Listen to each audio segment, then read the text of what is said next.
Hey, what's up, OneUp.com? I'm Jose Otero, and I'm here with... Jeremy Parrish. That's right, and we are here to talk about and celebrate, partially, Halo.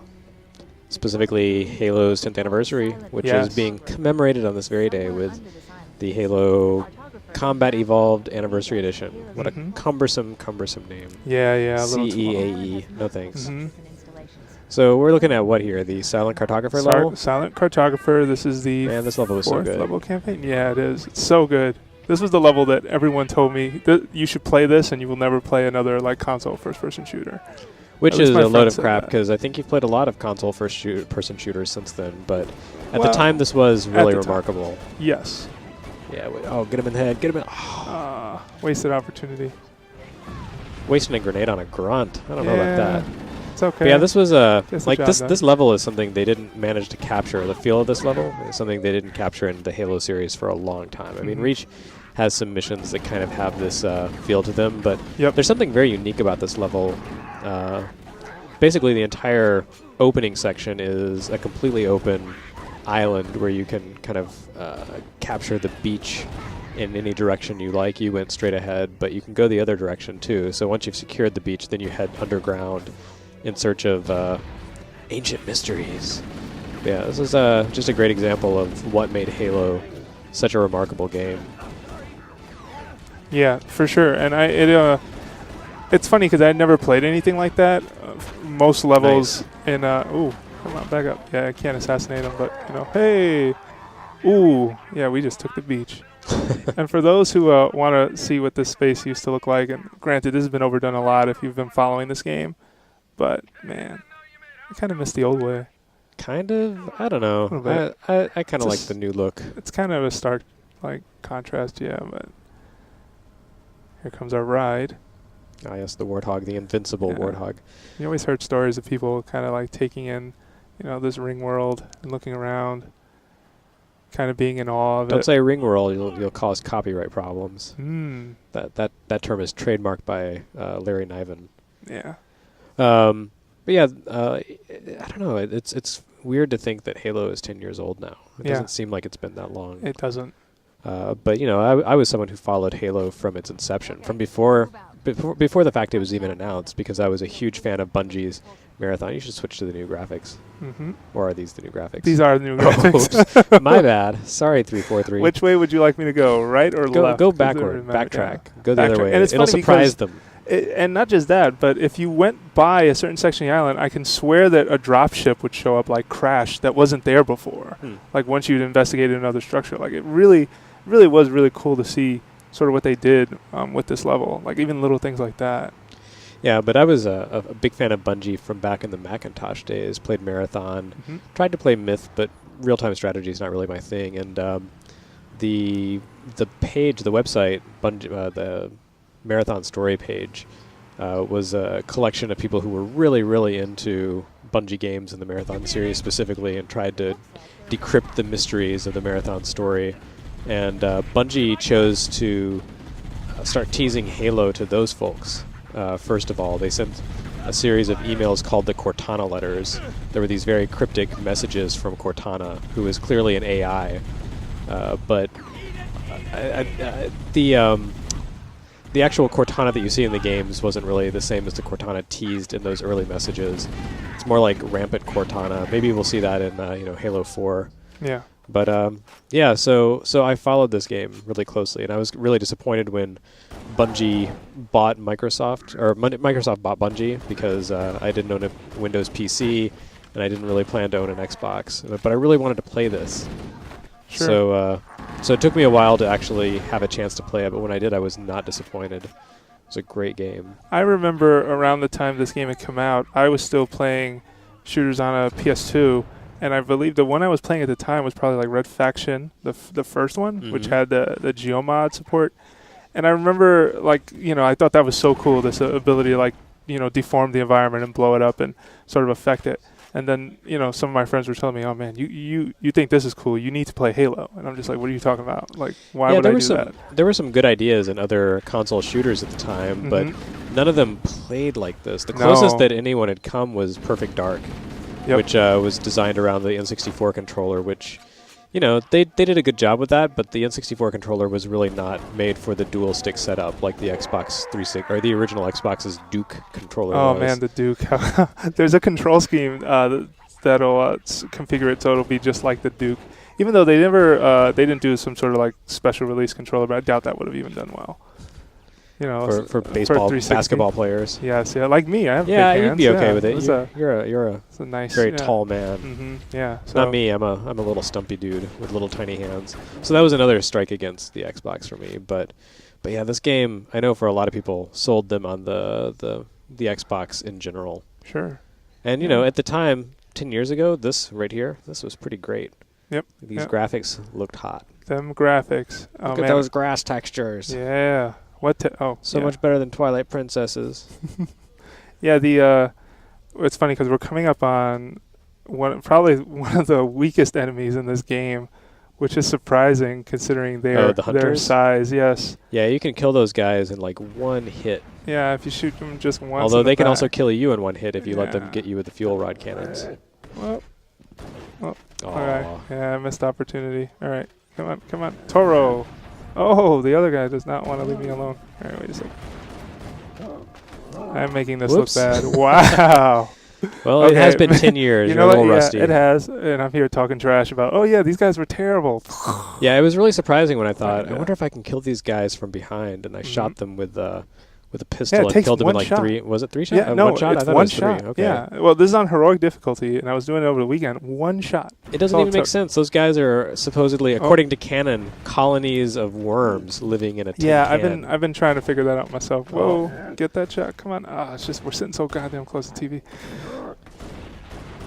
Yeah, this is embarrassing. It's cool.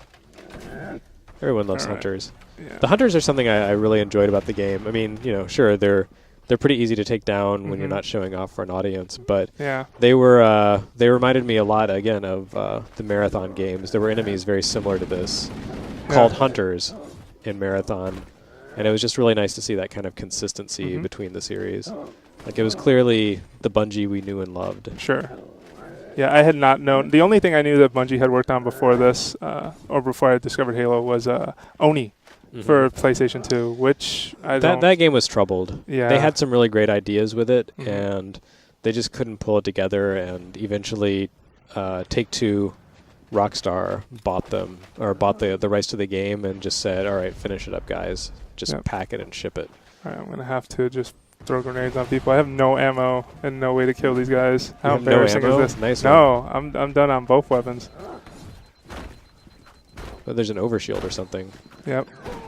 It's all right. They need to put me out of my misery so I can actually shoot something. So an important strategy tip for this section is don't run in with only 8 bullets in your pistol. Yeah, and 21 in the clip. My goodness. Yeah, this is back when you couldn't trade guns with Marines, and there were a lot of things that it's kind of weird to go back to this version of the game because you could sort of forget that, especially looking at it. I mean, because these visuals do look really good for HD. I mean, I still think Halo 3 looks a little better, but by far, this game does not look as good as the more recent Halo games. By recent, I mean post Halo 1. Yeah.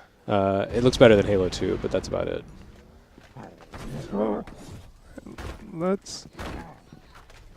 But it lacks the kind of unique visual style of ODST. Yep. And it lacks the great detail of Reach. Yeah. Wow. So, what are your thoughts on the Anniversary Edition? I mean, honestly, I think a little more effort could have been taken on the game. I mean, the game is still good. It's still very fun. Halo, finally, right? So let's see. One shot. That's what I'm going to go for. I think the game is. See, one shot. Yeah, way to go. Finally. Okay. I'm. Anyway, like I was saying, you know, I just think a little bit more effort could have been taken with it. I like the game. I mean, I think it's still like classic Halo and it's still a good game by that. But I'm not. I don't know. It's just like there's so many things that have changed over time with Halo. You know what I mean? Right. Like besides just a visual perspective, I mean the way the game plays for the most part. That's really funny that I chose to die right here. You wanna save me the trouble? No, because you don't have it inverted. Oh yeah, I don't. You're a monster. Okay. Yeah. I'm doing a good job of getting myself shot. Yeah, I feel like as much as I like seeing Halo kind of re-envisioned like this, Yeah. it is nice to have the better graphics. And of course, there are all the multiplayer components that have been added to it. Yep. Over time. I really wish that they had taken a different approach with the campaign mode. Like the style they did, where you can switch immediately between the remastered version and the original version. Yep. Like, it's a very neat proof of concept, and it's very cool to look at, but the novelty wears off pretty quickly. Yeah. And once you've seen everything kind of the way it is, the way it was, and done your comparison, there's really not much else to see. Like, there's no other reason to toggle back and forth. So they've kind of, I feel like they've hobbled themselves in favor of a kind of a small gimmick that ultimately doesn't have any long-term value. What I would have preferred to see is an actual, just up-resed HD collection style version of the original game, and then this mode I would have liked to have seen as a comprehensive remake of the original Halo with reach physics and like, imagine if the Covenant, the Elites, were the Covenant from Reach. Like, those guys were nasty, wicked. They were huge. They were deadly. They were incredibly powerful. They were a lot bigger because Spartans in Reach are a lot shorter. Yeah, no, I agree. Like, playing this right after Reach, because I didn't get a chance to play Reach until just a few months ago. So playing this, kind of in conjunction with that last game, it really feels like a step backward, and I'm really conscious of the way Reach improved over this game. Yep. Which isn't to say that there's not a lot that's great about the original Halo. Sure. But it's still challenging, apparently. Yeah, apparently. But yeah, I could see that. I could see where this could have been a better value. Well, this is one of the things they added to the game. It's funny. I was going to show this off a little terminal? earlier. Yeah, this is one of the terminals, and you don't see it in the old graphic style. It's something that's removed, so it's a reason to kind of keep things on the new visuals, unless you're sort of a purist. And so you'll go in, and then you'll get.